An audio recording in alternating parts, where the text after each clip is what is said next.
What is up? Welcome to the Stat Guy Show, episode number 64. Joining me tonight for the first time. Can't believe it's only the first time, Larry. I've been waiting so long to get you on here, so I'm glad we got to hook up. But Mr. Larry Larson, how you doing, man? Good. Hey, so we might as well get right to it. Tell us all about the car that you are currently sitting in right now. Well, it's under construction. How's that sound? So this is your new car? It's the new car. This will be the office for this year when it's done. Been working hard on it, but unfortunately, we're not going to make for sure the first race and probably miss a couple of them. But just trying to do something bigger, better, and keep up with the Joneses. Yeah, that seems to be the theme, especially this year. People getting multiple cars, multiple combos. You get people getting new cars. It seems like you have to do that in order to stick to the top. Your new car, so you're not going to have it right away. Have you decided, is it going to be ProCharged, just like your Cadillac was last year? I've got tabs for twins, I've got tabs for single, and I've got room for a ProCharger. So my options are pretty open. I've tried to think outside the box a little, as usual, when I build something, and made it where I can manipulate the motor around front to rear and up and down in this thing. So if I want to put a small tire on this thing and do something really dumb, then I can take advantage of that. Like I said, I've just tried to give myself some options with this one. Can you talk about what kind of car it is? Let's just say I'm going back to my roots. Okay. Okay. I think everybody knows, but yeah. Okay, I got you. Now you might not make the first race, or probably not gonna make the first race. Do you still have the Cadillac, or what did you do with that? Cadillac has gone to a new home. Actually couldn't have went to a better place as far as I'm concerned. Jared Ring bought it. There was a deal working clear back in March last year. I took a deposit on it, and he said he wanted it and told me what he was going to do with it. And I was like, well, that'll be different. So finally, I told him, I said, we're good to go, but I need to be able to run it through MPK last year. So as soon as MPK was over, we made contact again and set up a time for him to bring the big, bad, mighty Cummins in, and that thing has now got a Cummins in it. That's cool.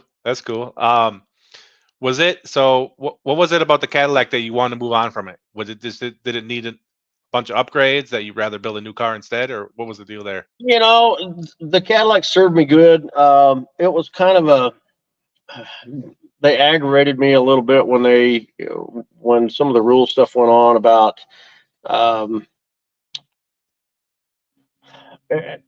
once again, the truck was built for drag week, and there was no rules for that. Then I, begged and pleaded to get an MPK.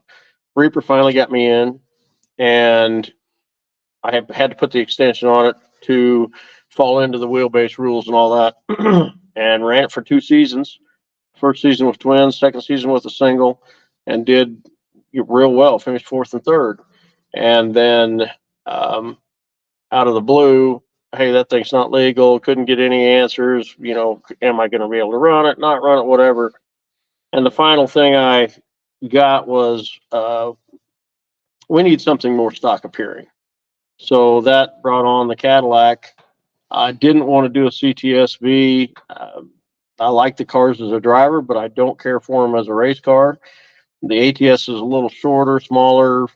I think just a little sportier car. So, but nobody made any body panels for it. So that car was all steel. I didn't use any Zeus fasteners or anything on it. All the windows were glued in, so it looked like a real car. Pretty much was a real car from the exterior part of it.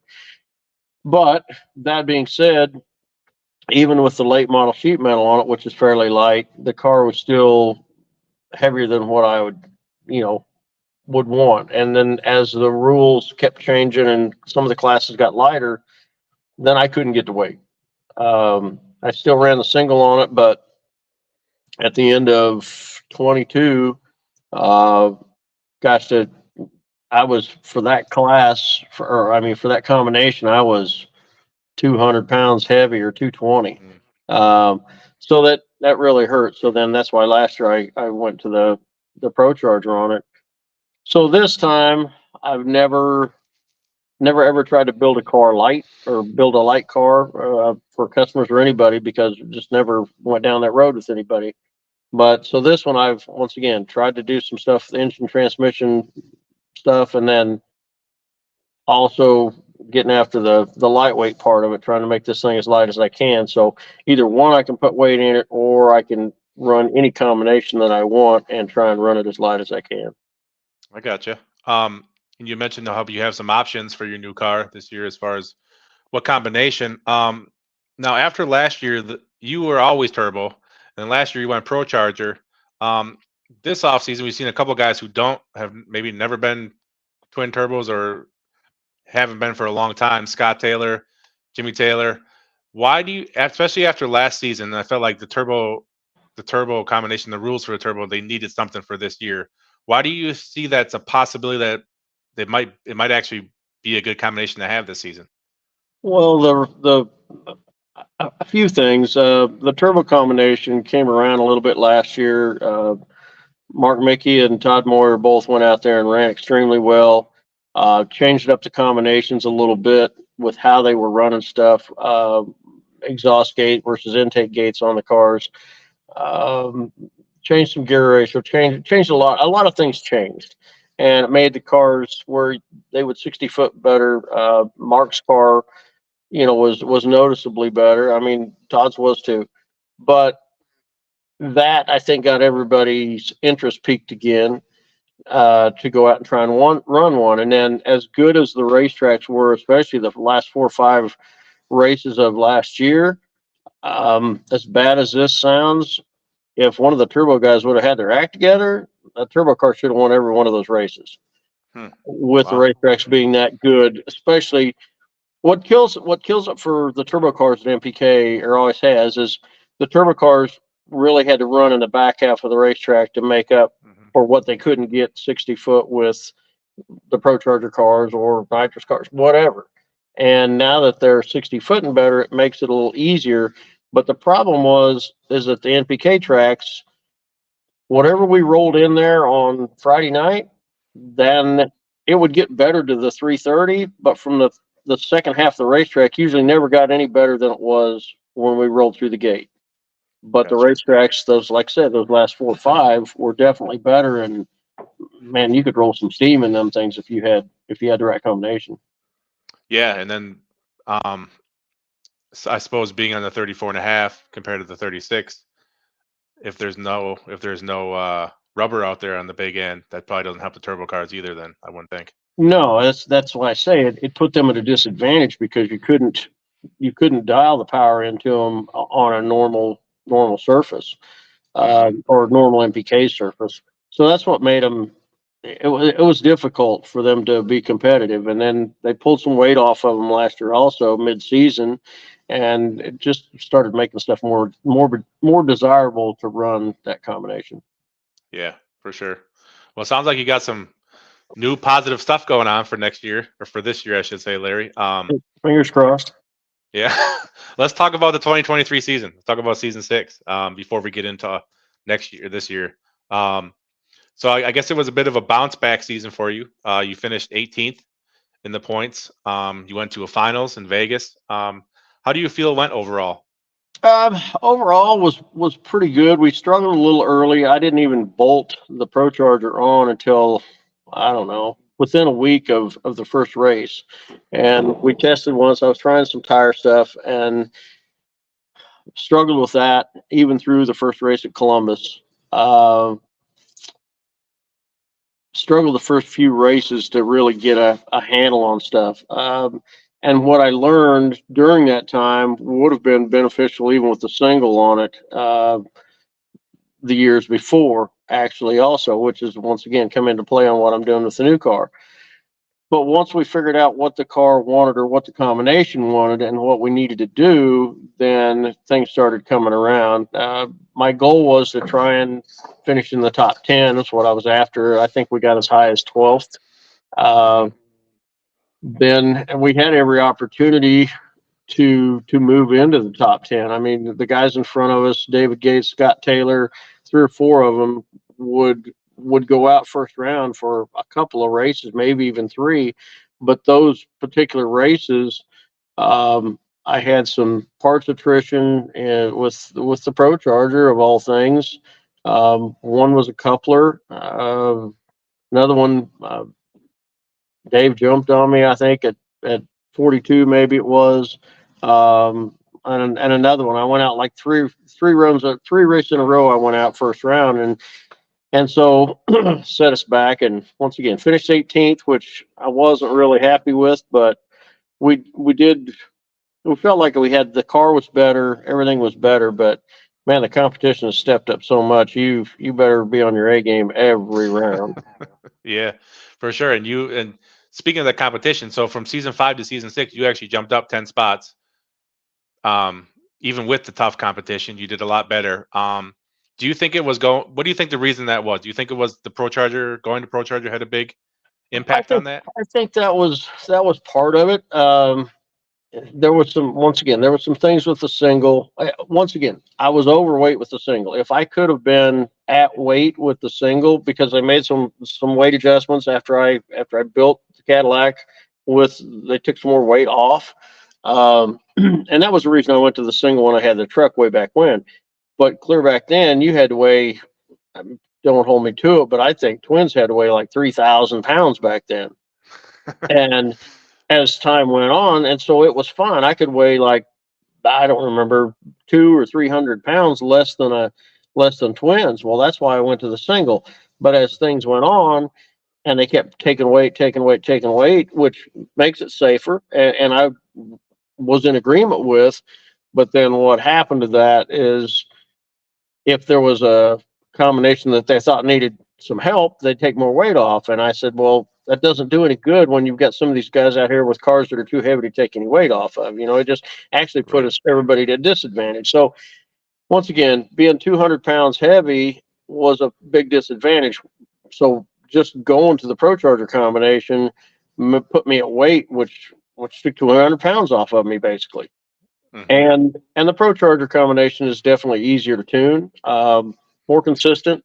The turbo deal is just, I've said this for years, since I helped Moran back in the early 2000s. It's the turbocharged deal. Everybody thinks you just reach in there and grab a knob and turn it to wherever you want it. Well, that is the hardest combination out there to tune. I don't. You can ask Steve Petty about it. I mean, they just are. I mean, they're Yeah. fast and they make huge power, but they're tough to deal with.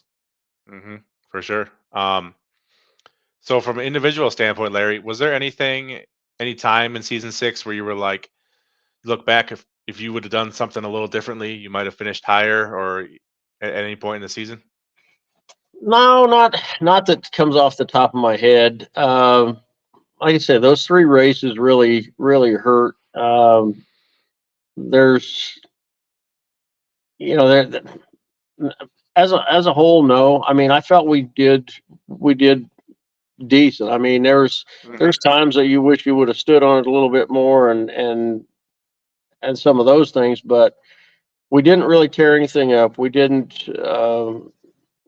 Once again, have a lot of breakage. Thank God. The year before, we had a couple of fires and just some stuff that was out of our control also, and we didn't deal with that last year, which was extremely Yeah. nice. But it's just like I said, the competition has stepped up so much, and I look at last year with Ryan. I mean, here we go again. He came on gangbusters the last half of the year when he finally got Hmm. everything, all his ducks in a row and the planets aligned. But man, the first of the year, who'd have thought he'd been racing his way in for how many races? Right. Yeah. It So was a bunch. it Yep. just goes to show how easy it is to get behind the eight ball, and man, it's hard to dig out of. Yeah. Agreed, man. The competition was like none other. It was the most competition. The number of cars that were at the top. It was crazy. let's talk about the team side of No Prep Kings this past year, which was a first for No Prep Kings, first and last. But so you were drafted by Disco in the third round. Mhm. Did you know you were going to get drafted by Disco? And how was the experience being on Team Disco all year? I felt I thought Dean would take me. I also had a suspicion that Ryan that round I might get on Ryan's team also. And as I found out later, I was told that was Ryan's plan. Well, Dean had the pick right before Ryan, and I went to Dean, Yeah, which I was fine with. Unfortunately, Dean struggled, Jerry struggled. Marty just figured out all his issues. Marty Robertson had just figured out all his issues with a bunch of electrical stuff, and was just really starting to. I felt like he was going to be a true contender, and then he had some business things come up, and he bailed. And it's like, man, we just couldn't catch a break for anything. I mean, Jerry tried and tried, but there was just nothing. And then we got, Jimmy came over, and Jimmy ran good, but he had some issues too, and some that weren't really anything to do with him. It's just stuff that happened. yeah, So it was a struggle knowing that what it should have been, could have been, whatever, but how it turned out. I mean, did I think when I started the season that I'd be the top points earner on that team? No, I really didn't. You know, I mean, you look at Jerry Burton's like, all right, we got a good one. And I don't even know where Jerry finished, but I know it was way down. yeah. How was it being on a team? Like, did you guys? Were you the only pro charger on your team? I Jimmy, oh Jimmy was, Jimmy, yeah, Jimmy, but Jimmy, yeah, that's right. Jimmy came on. That's right. yeah. But how was it? Would you guys share data? I mean, how was it being on the team? Do you think it was helpful at all to be on a team compared to not? I actually enjoyed it, and I really had never been around Jerry and Daryl, or Dean and I've been friends for years. Uh, Marty was super nice. Greg Chandler, same thing. Greg was a pro charge deal also.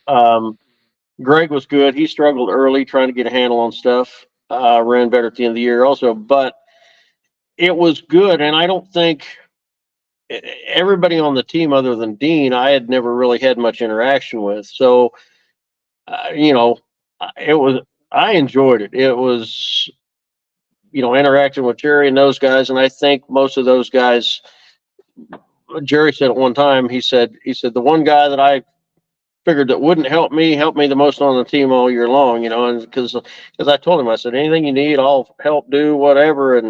And so that part of it was fun and enjoyable to meet some new people and interact with some people that normally as an individual with the individual championships, you wouldn't interact with, Jimmy or some of those Right. guys like we did. Yeah, yeah, for sure. That's what other drivers have said too. Was kind of thing like you normally wouldn't talk to this person, or at least talk as much to that person, and stuff like that. Park by them, things like that. So, towards the end, obviously there was a bunch of trades going on. Teams were trying to get the fastest five guys they could. You were running good towards the end. Was there anybody ever approach you about possibly getting traded or coming to one of the top teams? There was talk at one time in the background about possibly getting over to Ryan's, but as it turned out, he got Nate over there, which was a better choice for him, and that's what helped him win the championship. So he made a good selection there, for sure. But like I said, it was still, I still enjoyed the season. It's just you get tired of parking in the back. Put it that way. Yeah. No, I hear you, man. I know that was the talk of the year. It seemed like every time I went to a race, and got there on Thursday and started talking to everybody was parking and stuff like that. There's just not very happy at where they are parking for the season. So yeah, I bet that was a downfall to it. And obviously they've announced now that there's going to be no teams for this season. Is that something you're looking forward to?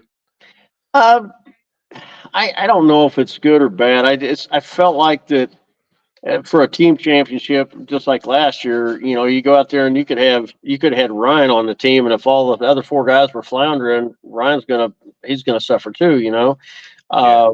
So that part of it, at least as an individual, you've got a hold of your own destiny. Now, running the thing on Friday night, the Kai one, you've got control over that if you can get up there and get rolling. But that's a tough deal. You better get into that one early too. So the individual thing, I think will be better.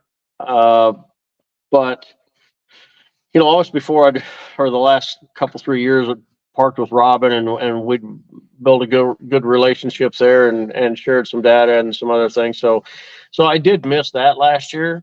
Yeah. This year, I don't know once again how the parking will be or anything else, but like I said, I did miss racing with Robin.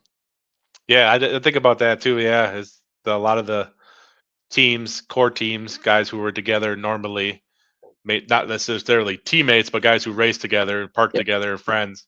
That was lost last year for the most part. I don't think there was too many teams that stayed together. 405 was broken up, NOLA was broken up. So, yeah, that's interesting. So let's talk about this upcoming season, Larry. Obviously, you're probably really, really busy building a new car. Is there any other changes you're making to your race program for this season? No, as far as personnel, Bart, Jeff, Teresa are all coming back. I couldn't ask for a better crew. Everybody just works so well together, and everything goes so smooth. And even a lot of the other teams, have commented on it. So that part, even if I didn't race MPK, I wouldn't want to go race without those guys, just because it made it so pleasurable to go race with. But the program itself, no, everything's pretty much going to stay the same. The sponsorship with X should continue this year, so that allows me to do this, because if it wasn't for them, there's no way possible. This has gotten so out of hand, so to speak, the cost of this deal. So I just need to get the car together. Motor's fresh, it's back.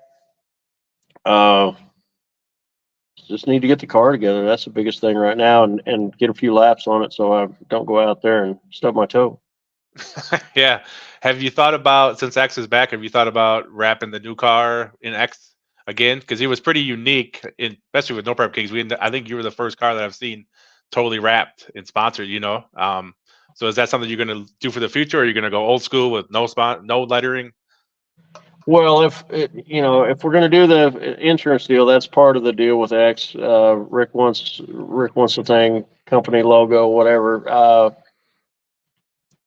Honestly, I've got a couple of options of what I'd like to paint it, and he and I need to discuss a little bit of that. But Yeah. it was the Cadillac. I loved blue, and Jared put it back blue, and that thing still looks awesome. But like I said, it's like you said, the corporate sponsorship part of it with the insurance part was the first one out there, and it was definitely the way it was laid out and everything else. You didn't have a problem knowing what was on it, and you could read it legibly. And Yes. I thought it was really professional looking. How's that sound? For sure, it did. That's what I meant by that. It was like the first professional looking race car we've seen in No Prep Kings. So I thought it was very unique. You were the first one. So there's a couple things I wanted to talk about, because they are like hot topics. I know you're a very straightforward guy, and you'll give me honest answers.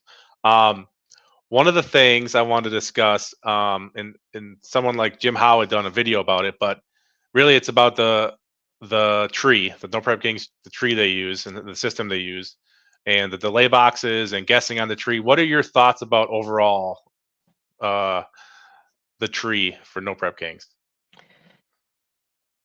I think everybody knows my thoughts on the guessing thing. I mean, I've raced enough.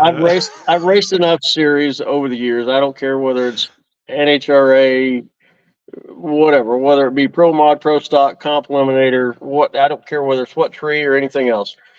When there's rules and a rule book, the rules get abided by. It's black and white. This is this. If there's a gray area, I get it. But the rules get enforced, and the tree is what it is. And if you're right, you're in. If you're wrong, you're out. The problem with this tree deal, I mean, goes clear back to San Antonio that year, when They moved the tree around, told everybody in the driver's meeting what it was going to be, and Kai went up there and went red, and it went downhill from there. And they never went back to that tree. Um, there's ways to get around it, I believe. I just don't think that they've involved the right people. Maybe that's the better way to put it. But I don't. The jumping part of it is just. I go there to race. I don't go there to gamble. If I wanted to do that, I'd go to Vegas. And that's when you roll up there and you know that the cat in the other lane, there's a 80% chance he's going to jump. That's not an easy feeling because I don't know if I could make myself let go of the button early. I mean, Right. I just don't know because I go up there to race. If I roll the starting line and I know that I'm going to get beat or think I'm going to get beat, guess what? I need to go home and do my homework and speed up my race car. And that's what I told Bobby that time. I was like, dude, go work on your car and quit running around jacking around every weekend. You know, well, he's grown up and he's become a good guy and a friend and and takes things more serious than he did 3 or 4 years ago. Gotcha, But yeah. I just don't, like I said, I don't know 100% what you could do with the tree because some of the places we go to have CompuLink systems, some of the places have Porta Tree, and some of the ways that they manipulate the tree to be instant green, you can do on one system and you can't do on the other, I've been told. So I felt like in 22, it was at the end of 22, they kind of had it under control. Last year, I thought was a big free for all again. Yeah, it seemed like it. It seemed like, I mean, it seemed like with this close competition, the race was won or lost at the tree. It seemed like most races. If somebody jumped, absolutely. Right, like you can't. There was no like, hey, I got jumped on and I caught him on the big end. There was. No. It's impossible. No, you just can't. I mean, if that tree's as wide open as it was back when I got so aggravated that year, when I got jumped on 3 times in a row first round, you could literally get a 4/10 head start. Well, that's 4 points. You're never going to reel them in, especially as close as the competition is now. You just will sit there and idle down the racetrack because there's no way you're going to catch them. For sure. Well, Larry, we know there's 15 races this year, scheduled races so far, and we know 10 of them are taking place in the first 12 weeks of the season. So that's like that's a new record for No Prep Kings. How does somebody even go about preparing for that? As far as travel, broken parts that you're going to have, large amounts of spending. I mean, how do you even prepare for a season like this?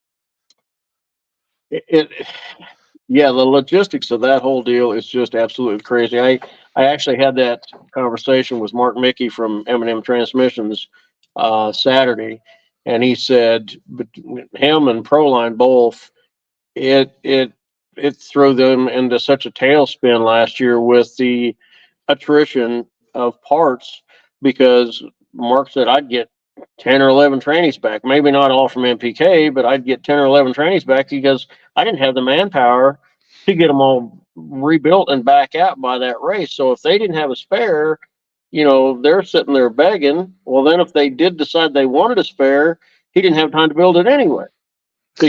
So now he said he'd been just trying to get everybody to gear up and get some spares and stock some spares themselves so that they weren't relying on him quite so much.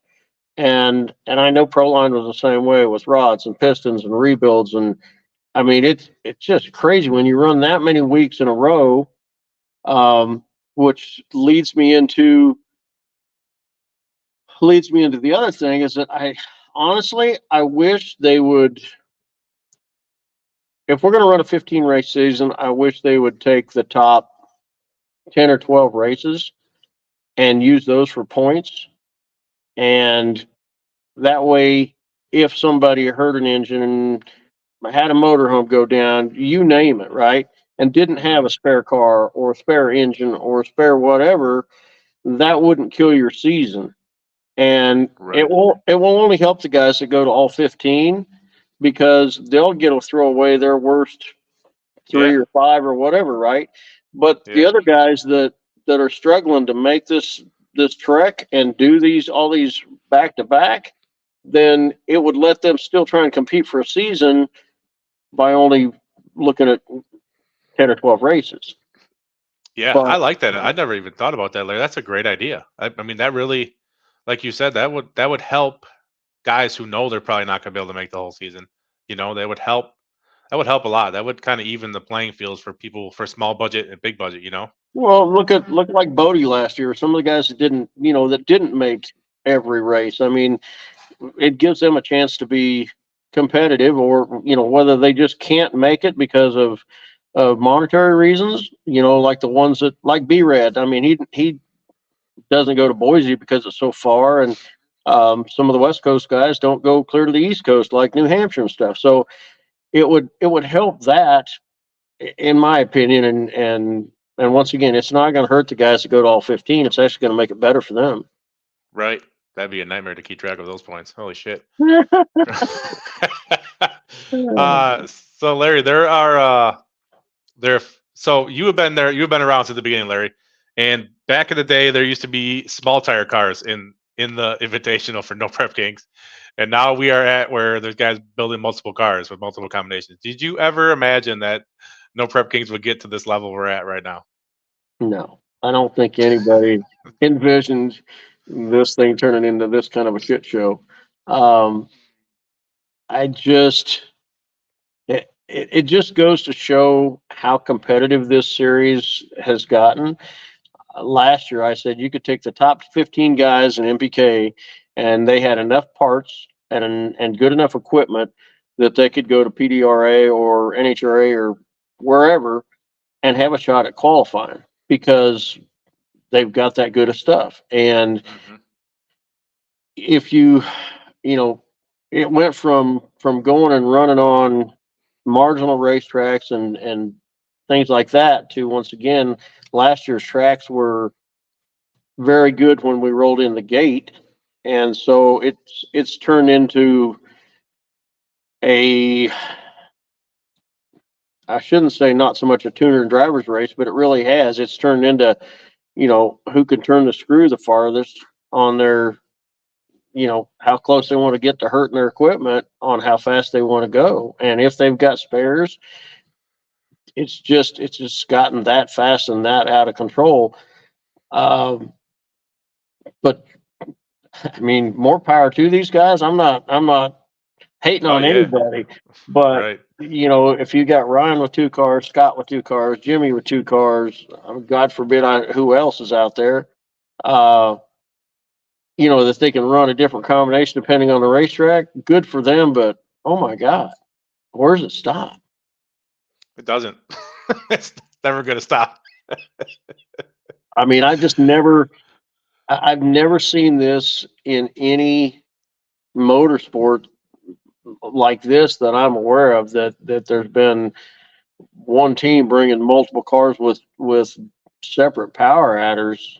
I mean, somebody might have a backup car, but okay, it's a nitrous. Right. Both cars are nitrous cars, but to have one of each, oh my God.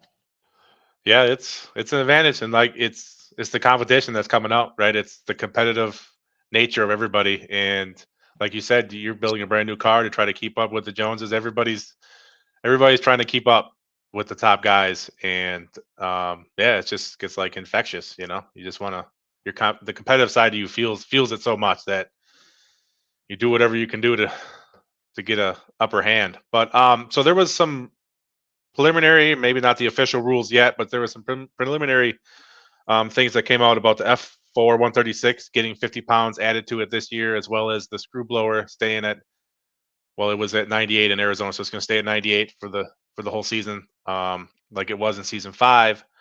What are your thoughts about those 2 changes? And do you think it's, with all the combinations, do you think it's pretty even, or do you think they're not there yet? Well, I kind of voiced my opinion at the start of last year when the rules came out. The way the rules originally read, at one point in time, the 136 was going to be 150 pounds lighter than a 140, and somebody, whoever wrote the rules, copy and pasted a page or two out of PDRA, and which was asinine for what we're doing. And then they added another some more brake for it. So at the end of the day, I said back then the 136 should only have a 50-pound advantage over the 140. But last year it ran at a 100-pound brake over the 140, which I felt like was too much from the start of the year before anybody had started really going fast with them. I just felt like that was too much.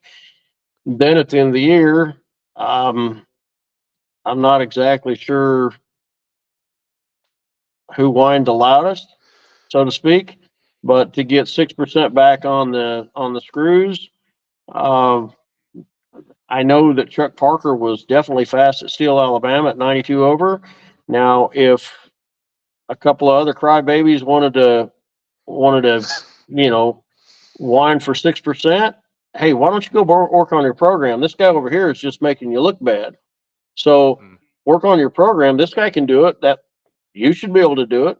So if somebody outruns me with the same combination, I'm not going to stand there and whine and cry about it. I'm going to be like, well, I need to get my act together. But lo and behold, they gave them 6% at the end of the year.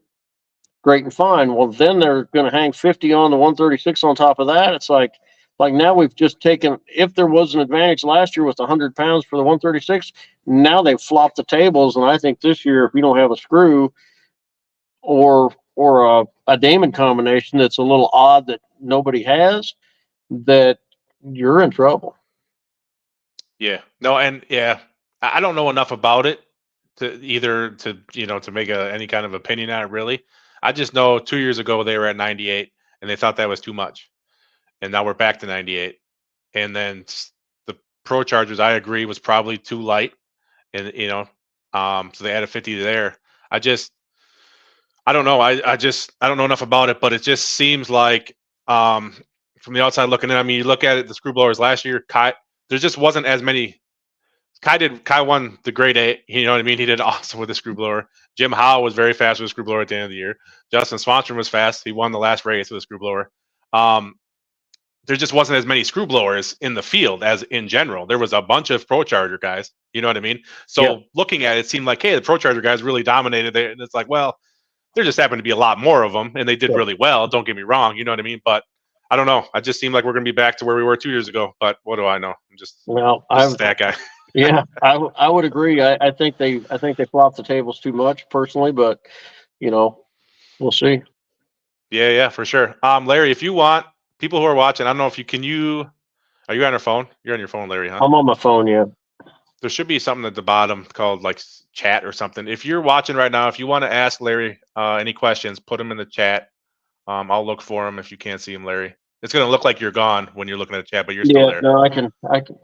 It's what it looks like now. There's one thing I wanted to ask you, Larry. Looking back at this season, what was probably your most memorable moment? Was it going to the finals in Vegas?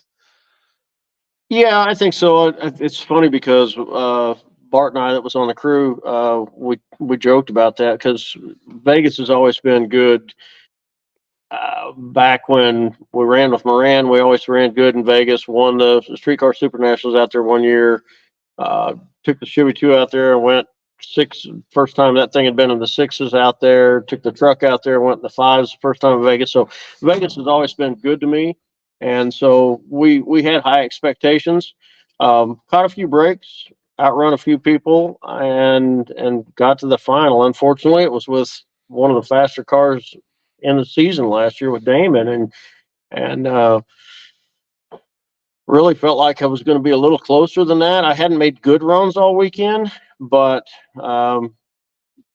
got really shown how fast he was or slow I was, one of the two. Yeah, for sure. There's a couple questions. I know you're not going to tell him what kind of car your new car is, but Larry did mention earlier that it's maybe something he's used to from the past, maybe a blast from the past or something like that. So, Jimmy Taylor wants to know. He's got a question for you. He says, ask Larry what his method is to cheating. So if you want to answer that. Oh, Jimmy, you should stand right next to Boosted and stir with a big stick. Oh, wow, I got to be careful. There was a question. When somebody tells me exactly how I cheated, I'll tell you my method. How's that sound? Crystal Watkins wants to know who your favorite person to race is. Favorite person to race? Yeah, it's kind of a loaded question. I don't know. I enjoy racing Ryan just because he's a good competitor. Um, for sure. I don't know if I've got a favorite, but that's like I said, I raced Ryan a lot in season 2, I think it was. Two, So yeah. like I said, I always enjoy racing Ryan. Chris Michael said he could have swore you jumped 4 times this year. I've never take that back. I've let go of the button once at Armageddon a few years back against Ryan, I think, in the final, and it was only because my thumb come off the button. But other than that, I have never ever let go of the button before green. Brendan L wants to know: will Larry ever bring the truck out to a race, maybe like an outlaw big tire race or something? You know, the truck had always treated me really well, and I really would like to go back to drag week one more time. And I think I've finally got the engine combination going together for that. So I would like to go back to drag week now to bring it out to an outlaw deal again. If I've got a motor in it and all that, absolutely. Like I said, that thing did me good over all those years. Nice. Wesley, yes. So she asked, or he, I don't know, asked if your Cadillac has a diesel in it now. I said yes. Larry said that earlier. Yeah, it does. Jared Ring owns it, and it's in Texas, and couldn't went to a better home. Those guys love it, and they'll take extremely good care of it. So someone asked about Flying H Dragway, and I know I saw you post a video of you guys were there this past weekend. I'm anxious to see that. I can't wait to see that dragway. It looks phenomenal from your video. How was it when you were there? They're busting ass trying to get the thing done. They were starting to wire up the timing system on that Saturday. Of course, still feverishly working on the tower, but they're getting close. Still planning on being ready, as far as I'm aware, for April 11th for their opening weekend out there. I think they were going to start prepping the track this week, I believe. But they've got 2 rotators, and they're going to go after it. And the people that Scott that owns it, and Blake that helps run that thing, my hat's off to them for those guys, for Scott, bellying up and laying out the cash that he has to build a top quality facility like that thing is, and it's just going to be phenomenal. The racetrack's unbelievable. Nice. And you being so close, Larry, do you foresee you using that as a test track in the future? Yeah, that thing's 15 miles from my back door. Nice. That'll be awesome. There was another one here. So, Rich Harper's asking, do you think the 143 ProCharger should come back out? I don't know. I think the 136 makes, honestly, I think that thing makes as much power as a 140.